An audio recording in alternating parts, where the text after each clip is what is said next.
Hello, hello, hello, hello. Okay, we're going. We need to talk. Have you ever heard the phrase while you're growing your YouTube channel of you're one video away? Or just keep publishing because you'll make it eventually? I have some genuine concerns with those sentiments, which we're going to break down in this video. However, I wanted to also state that my intention for this video is not to take away any hope that you have of growing your channel. In fact, it's the exact opposite. It's to give direction so that that hope is clearer than it ever is, and we actually challenge what we're doing. So because of that, I'm going to request that you wait to comment until you've heard me out here. Howdy everyone, Nate here. Let's pretend that we are camping and we've just pulled out the s'mores materials. We got our graham crackers, our chocolate, and we're roasting our marshmallows. And probably in typical campfire fashion, your marshmallow is perfectly golden brown all around and mine is on fire.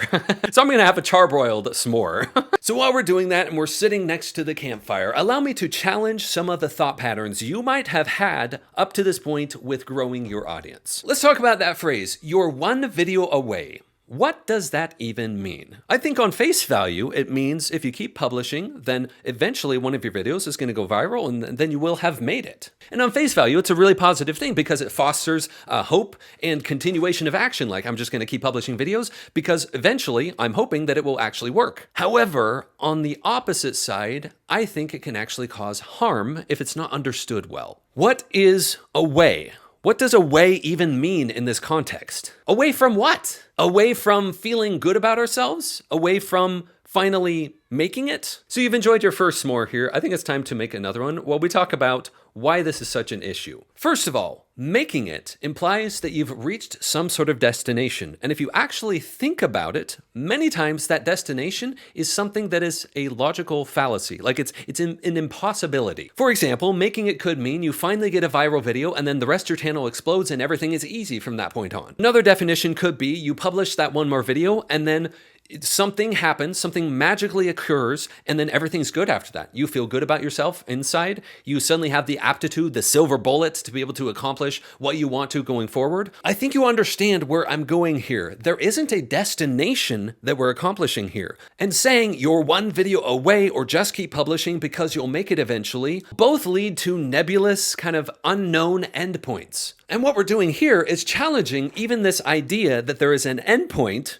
with what you are doing, with building your channel, with sharing what you're passionate about with your audience. So you and I can create our definition of making it and the goals we're looking to accomplish with what we're doing. And I think we should because that gives us direction. I'm not challenging that. In fact, I wanted to go deeper with this and actually define what makes it so that you're actually one video away or that you're actually progressing with what you're doing. Let's talk why the advice of just keep publishing works. For one, publishing videos is the primary action you can do to grow a YouTube channel. That's just the baseline. That's everything else contributes to that because everything about YouTube is about the content. So if you just publish videos, then great, you're doing the baseline action. But that advice works because eventually you get frustrated enough to finally do whatever it takes to make it work, to finally figure out what connects and actually builds the audience you want. The problem here is for some people that can take a long time. And your endurance has to outlast the time that it takes. So in order to break that loop of publishing and not getting results,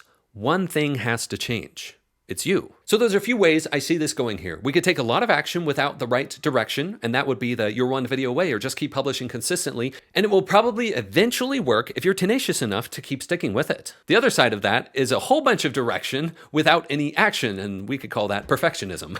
That's the thing when we want to start out exactly right or make sure all of the things are in place before we start publishing or actually taking action. I think you get the third option we're going for here, and that is action with meaningful direction. The right type of action combined with the right type of direction leads to success. For every successful YouTube channel you can see on this platform, that's the case. However, while we're sitting around this campfire, what if you or I are feeling like, hey, I am doing my best to take the right action and I am doing my best to get the right direction. I'm watching videos like this, etc., etc. Here's what I would say.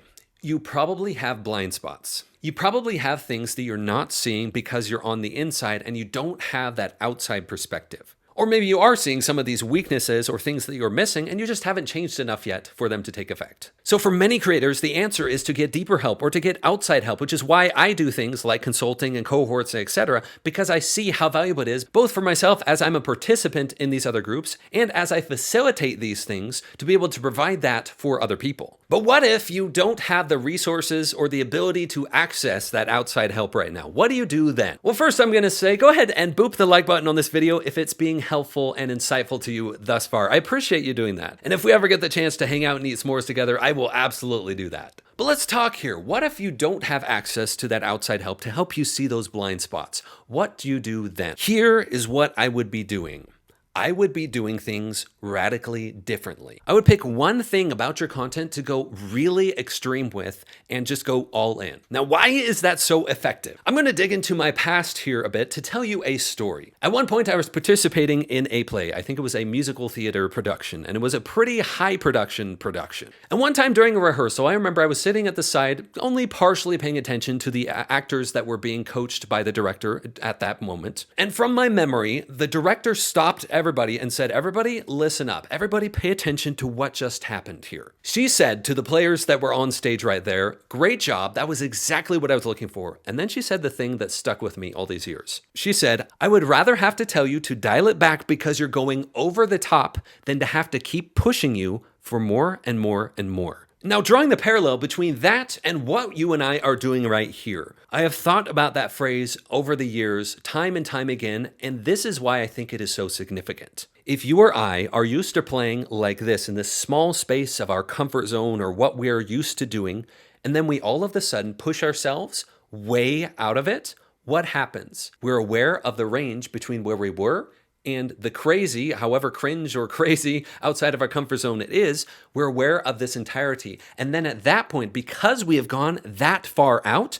we're able to dial it back and it feels natural. We're able to understand the range that's available and understand where along that range actually leads to the success that we're looking for. It's one of the main reasons why I've chosen the branding of radical with what I'm doing right here, or hashtag radical moment, because it encapsulates what I just described. Like, let's do a thought experiment here for a moment. How do you think you'd be if you had already built 5 channels to over 100,000 subscribers? Would you act differently? Would you think differently than where you are right now? You see, you don't even have to know exactly how you would act or think differently in that situation, but you do know intuitively that you would be different than where you are right now. So bringing it back here, as we hear the night crickets chirping and the flames of the fire are dying down here, here's what I would say. What you or I are doing is not easy because we're changing ourselves. And I'd also recommend you watch the next video because in it, I talk about identifying your blind spots and exactly the direction you can take with your content, but I'm gonna talk about that here in a moment. Remember, we're around a campfire right now, so we're not watching YouTube videos. So again, talking with you as we're hanging out here, are you one video away? Probably not. But that's right and good because you and I are one video along. And you and I are progressing, and you, especially you, are doing great. Every upload, every view, watch us grow, it's what we do.